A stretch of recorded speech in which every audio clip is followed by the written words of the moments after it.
This video will show you how to use customer tags to track things with your clients.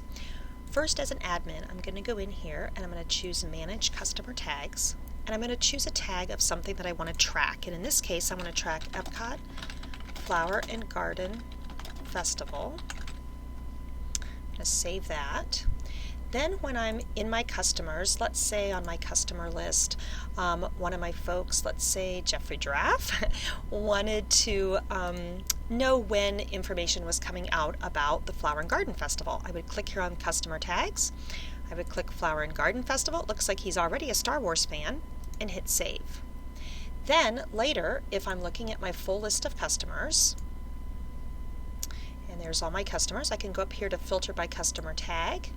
I can choose the Epcot Flower and Garden Festival, get results, and there are, is the one customer that wants information about the Flower and Garden Festival when it is released.